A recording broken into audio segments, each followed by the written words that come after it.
कीर्तनो विष्णु स्मरणो पातु सेवन और अर्चनम वंदनम दास्यम सख्यात्मनिवेदनम। ये 9 प्रकार की भक्ति मानी जाती है। अच्छा, मानस में चौपाई आती है। तुलसीदास जी ने भी रामायण में नवदा भक्ति लिखी है। प्रथम भगति संतन कर संगा, प्रथम भगति संतन कर संगा, प्रथम भगति संतन कर संगा, प्रथम भगति संतन कर संगा। कथा प्रसंगा कथा प्रसंगा। प्रथम भगति संतन कर संगा, पहली भक्ति है संतों का सानिध्य, संतों का संग मिल जाए महाराज, ये पहली भक्ति मानी जाती है। देखिए जो नवदा भक्ति है, इनमें से एक भी भक्ति यदि हमारे भीतर विराजमान हो गई तो आपका कल्याण हो जाएगा। पहली भक्ति है संतों का सानिध्य, संतों का संग करना। दूसरी भक्ति है दूसरी रति मम कथा प्रसंगा। भगवान कहते हैं कि दूसरी भक्ति जो वो है केवल मेरी कथा में रुचि लेना, मेरी कथा को सुनना, ये दूसरी भक्ति है। और तीसरी भक्ति है गुरुपद पंकज सेवा, तीसरी भक्ति अमान, गुरु की चरणों की सेवा करना, ये तीसरी भक्ति है। चौथी भगति मम गुण गणय कर कपटे तजगान। चौथी भक्ति है निष्कपट होकर के भगवान का भजन करना। भजन तो करते हैं लेकिन मन में कपट रखते हैं, है ना? तो निष्कपट होकर के भगवान का भजन करना, ये चौथी भक्ति है। और मंत्र जाप मम दृढ़ विश्वासा, पंचम भजन जो वेद प्रकाशा। पांचवी भक्ति मानी है मंत्र जाप मम दृढ़ विश्वासा। देखिए आप लोगों को एक बात और बता दूं, आप लोग भी भगवान का भजन करते हैं, मंत्र जाप करते हैं, लेकिन भगवान क्यों नहीं मिलते? इस चौपाई में बताया गया है मंत्र जाप मम दृढ़ विश्वासा। मंत्र जाप तो करो लेकिन मन में विश्वास हो कि हम इस मंत्र के द्वारा कल्याण कर सकते हैं। महाराज विश्वास की बात है यहाँ पर। एक ग्वालियर थी, वो ऐसे एक जगह कथा चल रही थी, तो वहां कथा सुनने जाया करती थी, लेकिन आती कहां से थी? वृंदावन की घटना, यमुना जी की उस पार से आती थी नाव में बैठ के। उसका नित्य का काम था दधी माखन बेचा करती थी, और जब वह सामान उसका पूरा बिच जाए तो वो कथा सुनने आया करती थी।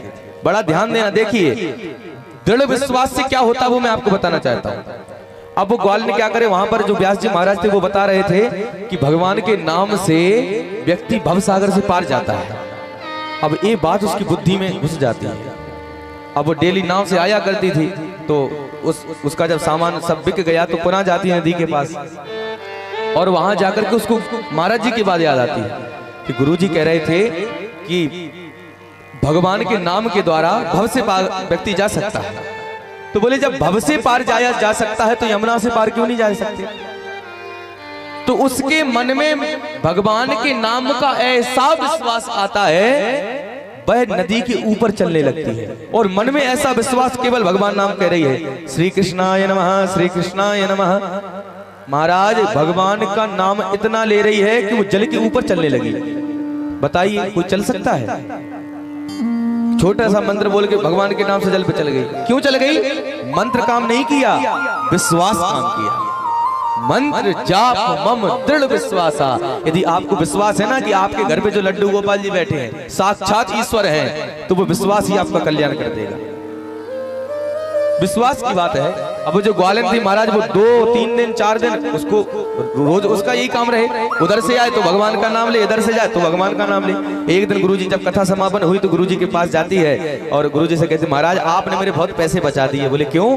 बोले मैं नित्य नाव से आती थी, 2 रुपए खर्च होते थे, और मेरे आज पैसे बहुत इकट्ठे हो गए हैं, तो मैंने उसका भोजन बनवाया है, तो आपका निमंत्रण है, क्योंकि आपके ही कृपा से सब हुआ है। गुरुजी बोले ठीक है, हम भोजन करने आ जाएंगे। अब गुरुजी को लेने आती है, गुरुजी को लेने आती है, गुरुजी को साथ ले जाती, यमुना के पास पहुंचती है। देखिए दृढ़ विश्वास क्या होता है। गुरुजी साथ में खड़े हैं, अब बोलती है कि गुरुजी चलो अब चलते हैं। बोले चलते कहाँ हैं, आगे नदी है। बोले नदी है तो क्या हुआ, भव से पार जा सकते, भगवान के नाम से तो नदी पार क्यों नहीं जा सकते, हम तो रोजाना यही करते हैं। अब महाराज व्यास जी का माथा खराब, ये ऐसा कैसे हो सकता है। तो व्यास जी ने सोचा कि हंसी कर रही होगी, तो बोले अरे नाव देख लो, कहीं नाव रखी होगी नाव। अरे महाराज नाव में क्यों 2 पैसे दें, 2 पैसे बच जाएंगे तो काम आ जाएंगे, भगवान का नाम लेते हैं और आगे बढ़ते हैं। अब महाराज व्यास जी महाराज को भरोसा नहीं हुआ, तो वो सखी कहती, वो गालिन कहती कि अच्छा हम आगे चल के दिखाते हैं। तो वो उसने भगवान का नाम लेना आरंभ किया, राधे श्याम बोलना आरंभ किया और जल के ऊपर चलने लगी। अब महाराज व्यास जी चक्कर में पड़ गए कि भूतनी तो नहीं आ गई, तो जल के ऊपर चल रही है। व्यास जी से बोले महाराज आप भी नाम लो और आप भी नदी से पार हो जाओगे। व्यास जी बोले कि भैया हमें नहीं होना, तुम मनुष्य नहीं दिख रही, तुम तो भूत नहीं दिख रही हो, हमें जल के ऊपर कोई चलता है भला। अब व्यास जी का हाथ पकड़े और चिल्लाने लगती है, क्या गुरु जी बोलो राधे श्याम, ऐसा नाम लिया गुरु जी बोलो राधे श्याम। महाराज गुरु जी का हाथ पकड़ के पूरी यमुना के पार ले गई। गुरु जी की हालत खराब हो गई कि महाराज ऐसा पहली बार हुआ। वहां से भोजन करके जब लौटे तो गुरुजी को भी उस बात पर भरोसा हुआ कि हाँ मंत्र काम नहीं आता, विश्वास काम आता है। और विश्वास करके जैसे ही भगवान का नाम लेते हैं गुरुजी भी भव से पार हो जाते हैं। इसलिए मंत्र जाप मम दृढ़ विश्वासा और पंचम भजन जो वेद प्रकाशा। 5वीं भक्ति मानी जाती है, जो हमारे वेदों में मंत्र लिखे हैं वो मंत्रों का केवल भजन करना भक्ति नहीं है, उन पर विश्वास होना भक्ति है। और छठ दम शील बिरत बहु कर्मा, छठ दम शील बिरत बहु कर्मा और निरत निरंजन सज्जन धर्मा। छठवीं भक्ति है अपनी इंद्रियों पर बस करना, अपनी इंद्रियों को काबू में करना, ये छठवीं भक्ति है। 7वीं सातव सब मोही मैं जाग देखा। भगवान स्वयं कहते हैं कि 7वीं भक्ति है सारे संसार में मुझको देखो। सातव सब मोही मैं जग देखा, मोते संत अधिक कर लेखा।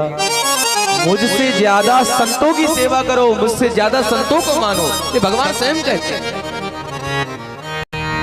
और आठव जथा लाभ संतोषा। 8वीं भक्ति है भगवान ने आपको जितना दिया है उतने में संतुष्ट रहना, ये 8वीं भक्ति है। सपन्यों नहीं देखे पर दोषा, सपने में भी किसी का दोष ना देखना, ये 8वीं भक्ति है। भाई अपने भीतर जो पाप विराजमान है उसको देखो, सामने वाले में क्या देखना। शीशा बनो जो दूसरे का चेहरा दिखा सके। महाराज 9वीं भक्ति नवम सरल सब सन छल हीना और मम भरोस ही हरस नदीना। भगवान कहते हैं सब कुछ मेरे भरोसे रखो। कहते ना अपने जीवन की डोर यदि परिवार वालों के हाथ में थाम दोगे, रिश्तेदारों के हाथ में थाम दोगे तो कहां से कहां फेंकेंगे पता नहीं चलेगा। और